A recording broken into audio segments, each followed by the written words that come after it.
اولا كده كل سنه وانتم طيبين. فيديو النهارده من الفيديوهات اللي انا بجد من قلبي بكون مبسوطه بيها، واخيرا هنعلق مع بعض زينه رمضان. يعني بما اني رحت جبت زينه رمضان وخدتكم معايا ووريت لكم جبت ايه، فكان لازم ولا بد ان احنا نعمل الفيديو ده. بصراحه انا كان نفسي اعمله. المهم قلت لكم الفيديو اللي فات ان انا مش عارفه احط ايه فين، بس يعني خلاص استقريت وقررت احط كل حاجه فين. قعدت كده اتخيلها هتطلع عامله ازاي، وكمان ما اكتفتش بالحاجات اللي جبناها في الفيديو اللي فات، قعدت افتكس كده واخترع حاجات من البيت، فعايزه اوريها لكم قبل ما نروح نظبط ونزين كل حاجه. طبعا قبل ما نبدا الفيديو ما تنسوش لايك للفيديو وانزلوا تحت اشتركوا في القناه عشان يوصلكم اشعار لما انزل فيديو جديد. متفقين.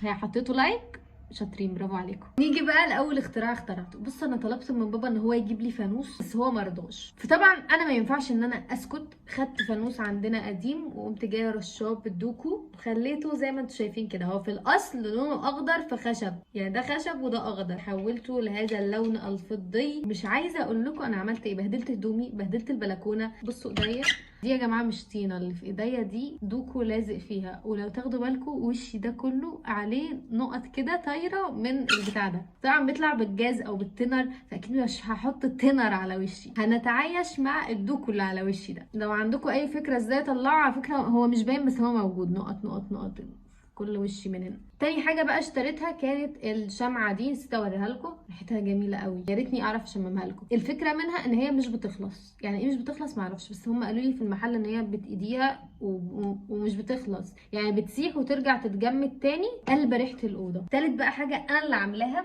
مرحب مرحب يا هلال، انا اللي عملت الهلال ده، شكله قمر صح؟ ما تنكروش. عارفين بلالين اعياد الميلاد اللي هي الكبيره الارقام؟ ايوه هو ده. كان عندي رقم مترشق وكنت محتفظه بيه، خدته وعملت منه الهلال ده. اسكت لحد هنا واكتفي بهلال واحد؟ لا طبعا، بباقي حته من ورقه الرقم اسيبها في حالها. تعالوا اوريكم عملت بيها ايه. تا تا تا تا، ظهري اتقطم وانا بعمل دول. طبعا هم مش هيبان ظهرهم ده ولا الكرتون ده هيبان لانها تبقى متثبته في الحيطه. اشتروا صحتكم وانزلوا جيبوا الحاجات دي جاهزه، هتشوفوا شكله دلوقتي على الحيطه. برده الحاجه اللي بتعملوها بايديكم كده بيبقى ليها فرحه تانية. اخر بقى حاجه اشتريتها برده هم دول، بوجي وطمطم للباب اوضتي، ورمضان كريم لباب الشقه. وبس كده، دي الحاجات الزياده اللي انا اشتريتها عن الحاجات اللي في الفيديو اللي فات. يلا بقى بينا نقوم نزين الاوضه. بصوا احنا هناخد اوضتي كده حته حته ونزين. المفرش اللي جبته الفيديو اللي فات كنت جايباه علشان احطه مكان المصليه دي، كنت موريها لكم قبل كده. جه الوقت ان احنا نقول لها باي باي، ويلا اوريكم بقى شكله قبل وبعد. بصوا ده كده الشكل قبل. كل حاجه من دي ناويه اشيلها من هنا عشان اغير شكله ويبقى كده بقى شكله. ايه رايكم؟ رقه رقه يا جماعه وبساطه، هو ده اللي انا كنت عايزه الدنيا بسيطه وهاديه تعبر بس عن رمضان بكل بساطه. مش عارفه لسه هل هحط هنا فرع نور ولا لا، يعني لسه صراحه بفكر وهكرر معاكم برده، هنجرب كذا اضاءه وهشوف لو هحط ولا لا. وهو طبعا ما ينفعش نروق فوق السرير ونسيب السرير نفسه. بصوا السرير عليه الملايه اللي كلها ورد مستفز دي، فانا قررت اغير كل ده عشان يبقى كل الاوضه كده متناسقه ومتلايقه لايقه مع بعضها. فهغير كمان دي ودي ودي ودي، كله هيتغير النهارده. تعالوا اوريكم المفرش اللي عايزه افرشه. حاسه ده هيليق قوي مع اجواء الاوضه. كمان عايزه اغير المخدات دي، خليهم ابيض وابيض عشان تبقى لايقه مع الازرق اللي هنا. هروح افرشها واوريكم بقى السرير كله. القوا نظره سريعه عليه قبل ما يتغير. رمضان جانا وفرحنا. طبعا في المكان ده لازم نحط فرع نور، لازم المرايه كده تكون فيها لولي وبتنور. عايزه احط ده اللي وريته لكم الفيديو اللي فات. بعد غيابه اهلا رمضان. الله بقى جينا لزينه رمضان بقى والحاجات اللي بتنور وبتلعلط دي. ممكن اجرب برضو فرع تاني بحيث نشوف شكل انه احلى. ده شكله مش وحش. من الحاجات اللي انا شارياها ومستنيه قوي هشوف هتطلع عامله ازاي، هو اللي هما بيغطوا المخد. الاتنين اللي انا جايباهم دول تمام، هجربهم دلوقتي على الركنه بتاعتي دي ونشوف هيطلع عامله ازاي. اتمنى تطلع حلوه علشان انا جايبه منه كمان واحد للصاله، فلو ما طلعش حلو هزعل قوي، يعني هحط دوت فيه. المهم تعالى نجربه. دي هي المخده وده المفرش. 2000 years later. كنت انا فقدت تقريبا نص كيلو وانا بملى الاتنين دول او بحطهم جوه المخدات. بجد متعبين قوي، بس جمالهم وحلاوه شكلهم تشفع لهم. دول كده شكل الكنبة الصغيرة دي. بصوا باينة ازاي في الكاميرا الخلفية. وترجع وده شكل الاوتفيت بتاع النهارده، لسه مألفاه من شويه. قولوا لي رايكم فيه. حلو. بصوا بقى الجدار اللي ورا ده هو اللي عايزه احط عليه الزينه اللي انا مخترعاها. بصوا عايزه اثبته في الجدار كده. طبعا دول هلفهم كده. السكر هيطلع شكله حلو. هجيب بقى لزق والزقه فوق هنا. طبعا دي اصلا كانت كرتونه قديمه عندنا، والجليتر ده برضو كان عندي، والستان برضو كان عندي، فما اشتريتش اي حاجه. هو الدبل فيس بس اللي جبته.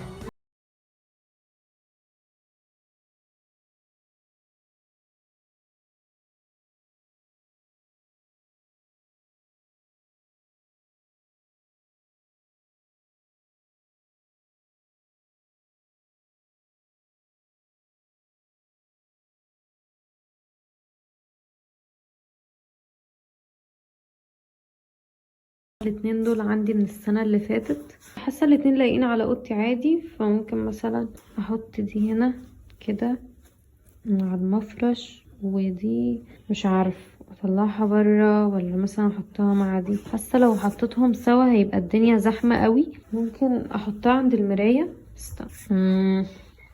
شكلها طلع حلو صدقوا. على فكرة دي كمان بتاعت رمضان، بتغني وحوية واحدة. تا تا تا.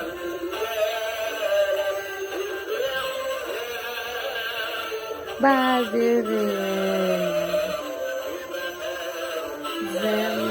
نيجي بقى لباب الأوضة وبوجي وطمطم اللي أنا بجد والله العظيم مستنية أوي إن أنا أحطهم هنا.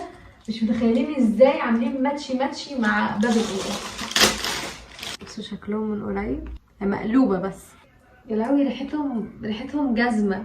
عارفين ريحة الجزم الجديدة او شنطة؟ مش عارفة، ريحتهم عدت عليا قبل كده. عايزة واحدة كمان تحت.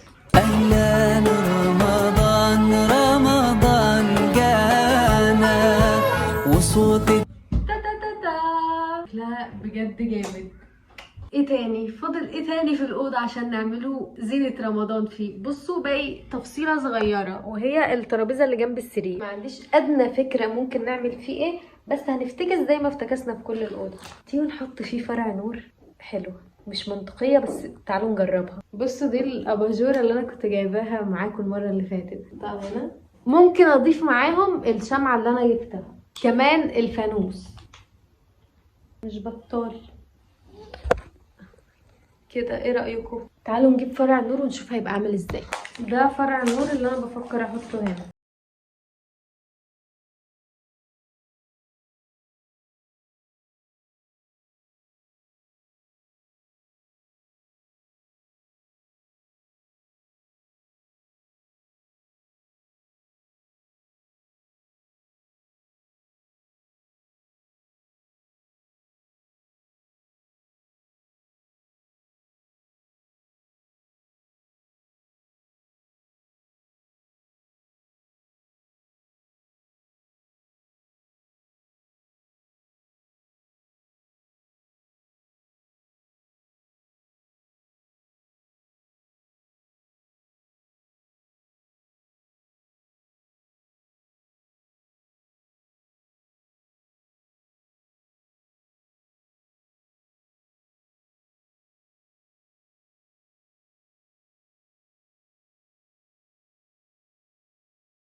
الفيديو ما تنسوش تقولوا لي رايكم تحت في الكومنت. ايه رايكم في الديكورات اللي انا عملتها، وايه اكتر حاجه عجبتكم بين كل الحاجات اللي احنا عملناها دي. واتمنى ان الفيديو ده يكون شجعكم كده ان انتوا تعملوا في اوضتكم اجواء رمضان. طبعا ما تنسوش لايك للفيديو واشتركوا في القناه عشان يوصلكم اشعار لما انزل فيديو جديد. كل سنه وانتم طيبين، ان شاء الله يكون رمضان كله خير علينا. كعاده كل فيديو عايزه اقول لكم في النهايه ان انا بحبكم جدا جدا جدا. وبس كده، يلا باي.